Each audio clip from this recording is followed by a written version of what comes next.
La ideología de género es un conjunto de ideas anticientíficas. La ideología de género desafía la ciencia. Con propósitos políticos, desarraigan a la sexualidad humana de su naturaleza y la explican exclusivamente a través de la cultura. Ellos dicen que la persona es lo que se autoconstruye. Es la invención de nuevos derechos que banalizan los verdaderos derechos. ¿Cuáles son verdaderos derechos? El derecho a la vida es un derecho. El derecho a la educación, la libertad de expresión es un derecho. La libertad de conciencia. Los derechos son aquellos que se pueden ejercer como individuos sin la participación del Estado. Es un tema complicadísimo porque ahora hay derecho para que un hombre diga yo no soy hombre, soy una mujer. Y como soy mujer, el Estado tiene la obligación de pagarme una cirugía para que me pongan pechos. ¿Eso es un derecho?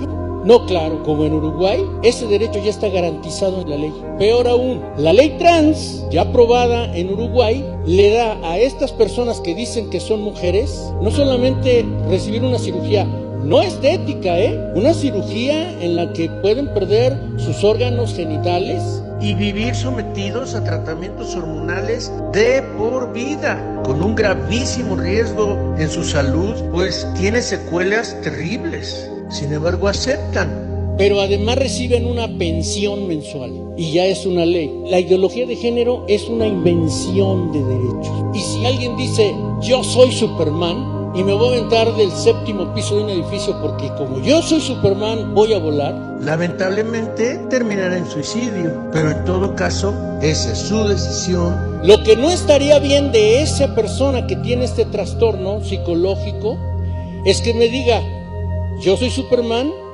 tú como ciudadano me tienes que pagar mi capa. Porque la invención de derechos establecida forzosamente por el Estado nos obliga a todos los ciudadanos, aunque no estemos de acuerdo, a subvencionar las locuras de otro.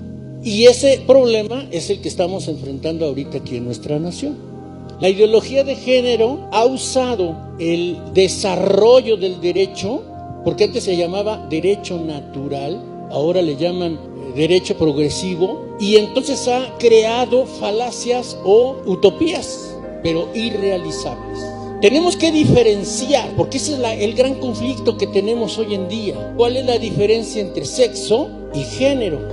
El sexo es lo estrictamente biológico, es con lo que nacimos. Son las diferencias que distinguen al macho de la hembra en los animales y al hombre y la mujer entre los seres humanos. ¿Se puede alterar la biología?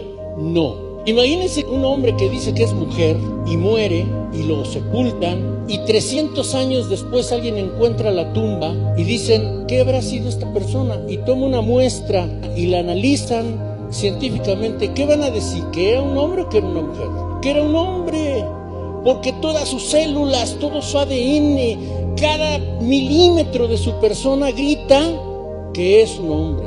Eso es biológico, eso no se puede negar. El género es una construcción social. Aunque tenemos que señalar que la palabra género proviene del vocablo gen o genes. Y aquí hay una trampa también, porque le han querido dar un sentido distinto al tratar de introducir falsamente que existe un gen homosexual. Esto obviamente es una falacia que ha sido claramente demostrada por la ciencia, que no existe otro gen más que los que ya conocemos y que dan como resultado hombre o mujer.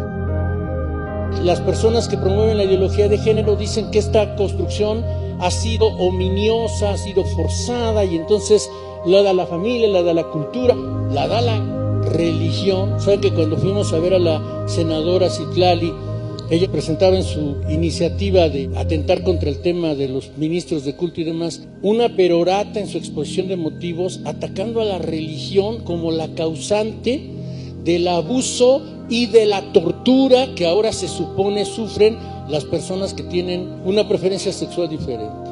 El género, desde el punto de vista de la ideología, es una conducta construida. Pero para nosotros, como iniciativa ciudadana, es muy importante hacer esta distinción en 3 capas. Una cosa son las personas, otra cosa son las conductas de las personas, y una tercera, que es la parte con la que estamos confrontándonos, es la ideología. Las personas merecen todo nuestro respeto. Las conductas de las personas, podemos estar de acuerdo o no, pueden provocar incluso polémicas. Sin embargo, caen en el terreno del libre albedrío.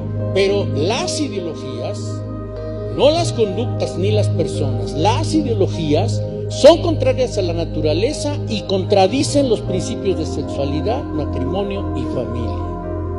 Ese es el combate con el que estamos enfrentando. ¿De dónde nació la ideología de género? ¿Cuándo empezó? ¿Quién fue el inventor? ¿Cómo lo hicieron? Bueno, empezó con un movimiento feminista muy importante que luego se radicalizó y que luego sumó a esta batalla por los derechos de la mujer a los grupos de la diversidad sexual. Estos grupos se empoderaron del movimiento feminista y lo han radicalizado de una manera verdaderamente absurda. Y finalmente, hoy día, la sociedad está comprando el argumento de que todas las medidas que el Estado tenga que aplicar tiene que hacerse bajo una perspectiva, es decir, bajo una visión, bajo una filosofía que atienda a los diferentes géneros que existen. ¿Saben ustedes cuántos géneros reconoce la ONU? 110 distintos géneros. O sea, ¿cómo? Un hombre va a una conferencia en Estocolmo, empieza a dar la bienvenida a los 110 géneros, imagínense, y va nombrando uno por uno, y entonces el moderador le dice, oiga señor, ya se le acabó su tiempo, no me interrumpa porque no ha acabado mi introducción. Es absurda esta cosmovisión. El feminismo nació por ahí de los años 40, después de la Segunda Guerra Mundial, y de la producción en masa, en el que la mujer era sumada a la fuerza de trabajo sin paga, sino que tenían que ir a las fábricas para que el esposo pudiera cumplir la tarea que la fábrica le encargaba. El esposo, supongamos que trabajaba en una sastrería y le decían, tienes que entregarnos 100 abrigos. Y pues el hombre desde las 6 de la mañana hasta las 12 de la noche sacaba 60 abrigos. Y entonces el patrón decía, pues yo no sé cómo le haces, tráete a tu mujer, a tus hijos que te ayuden. Y entonces llevaban a la pobre mujer, que además de hacer el aseo de la casa, la comida de la casa, la atención de la casa, tenía que irse a ayudarle a su marido a terminar los abrigos. Y el tema es que no le pagaban. Entonces, de ahí nació una primera demanda. A trabajos iguales, salarios iguales. ¿Era correcto? Claro. ¿Cómo va a trabajar 12 horas la mujer?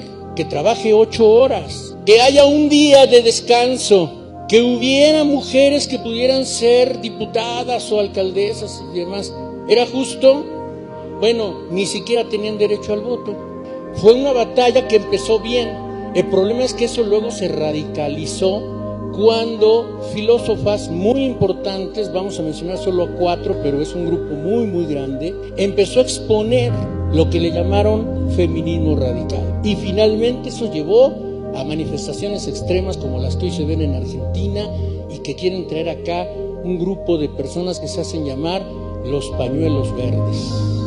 El movimiento político-social que partió de la injusta condición femenina, especialmente en la vida pública, y que intentó reivindicar la igualdad de la mujer con el varón, sus luchas y reivindicaciones iniciales eran razonables. El objetivo era la igualdad política, la igualdad civil, la igualdad de oportunidades laborales, salariales y sociales en la vida pública. La primera persona que habló de feminismo radical fue una francesa, Simone de Beauvoir. Esta mujer, muy lúcida, casada con otro filósofo también muy famoso, Paul Sartre, era lesbiana y practicaba el poliamor, así que podía tener relaciones con hombres o con mujeres, pero ella prefería las relaciones sexuales con mujeres con la aprobación de su esposo. Pero ella escribió un libro fundamental para la ideología de género, que es un librote de 900 páginas. Ese libro se llamó El segundo sexo, porque hay un primer sexo que es el abusivo, el avasallador, el dominante, el esclavista. Los malos somos los hombres. Se publicó en 1949. Y a pesar de la edad que tiene ese libro, en la pasada Feria del Libro en Buenos Aires fue el libro más vendido en la Expo. Este documento puso esa frase en boga: una no nace mujer, se hace mujer.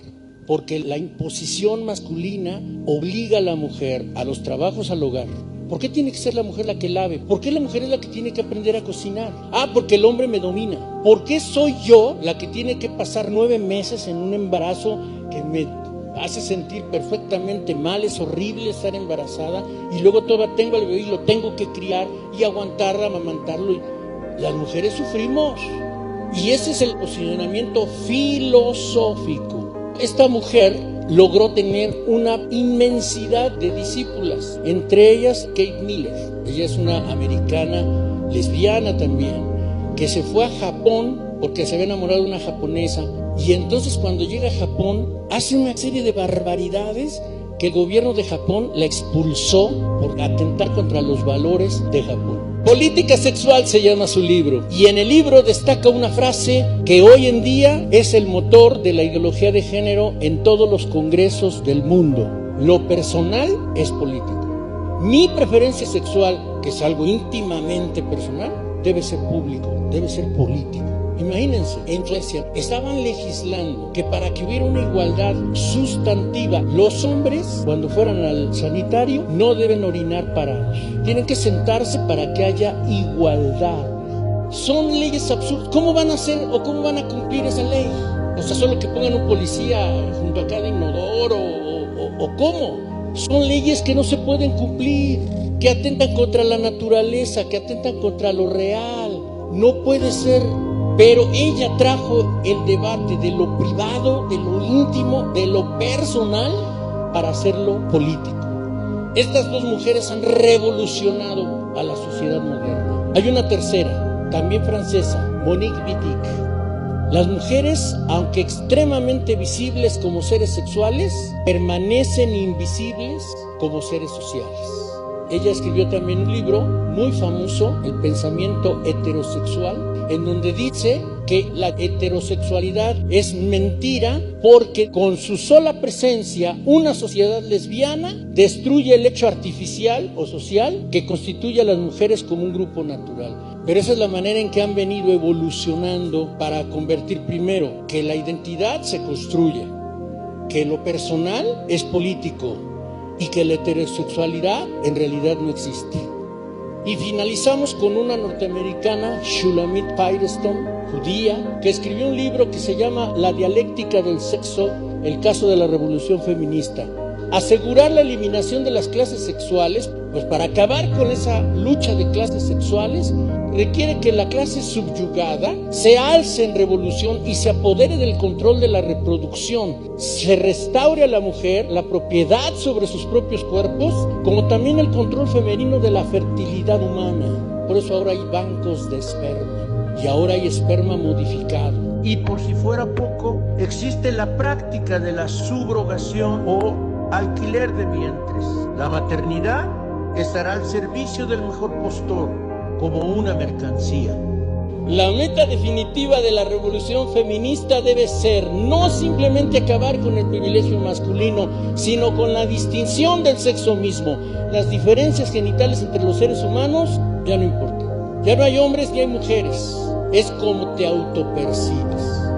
La CEP en el año 2018 incluyeron: ¿cómo te percibes? ¿Te gusta ser niño o preferirías ser niña? ¿O con qué otro género te identificas?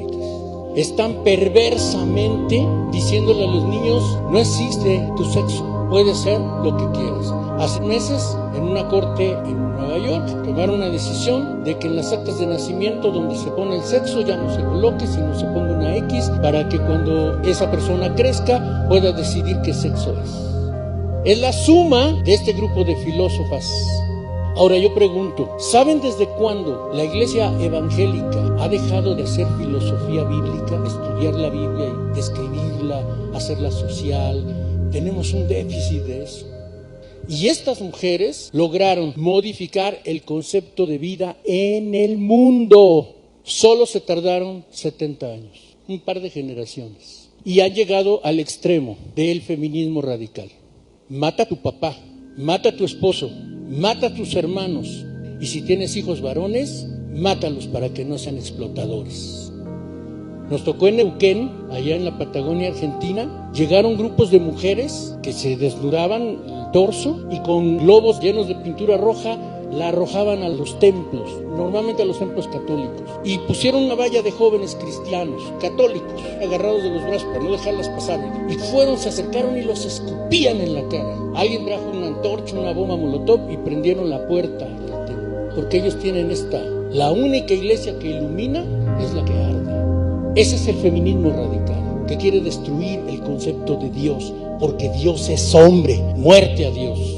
Han mutado de demandas justas al absurdo de algo que no se puede legislar y no puede hacerse realidad, como decir que el sexo no existe y que todo es una construcción mental. A este escenario se le sumaron los grupos de la homosexualidad. No tenemos un problema con las mujeres, el problema son este grupo de personas que está envenenando la mente de las mujeres y de los niños, adolescentes y jóvenes. Esa es nuestra batalla. Que el Señor nos ayude a abrir los ojos. La nación se sentencia a sí misma cuando sus gobernantes legalizan lo malo y prohíben lo bueno, y cuando la iglesia cristiana cobardemente se vuelve cómplice con su silencio. Por eso el programa de redes sociales se llama Levanta tu voz, porque la iglesia no puede quedarse callada, no debe quedarse callada, y Dios tenga misericordia de nosotros si nos callamos. Aquí estamos en el nombre de Jesús para poder decir, este es el camino. Y no es por lo que podamos hacer, sino lo que en su nombre haremos, porque Él tiene todo el poder. Que Dios les bendiga. Muchas gracias.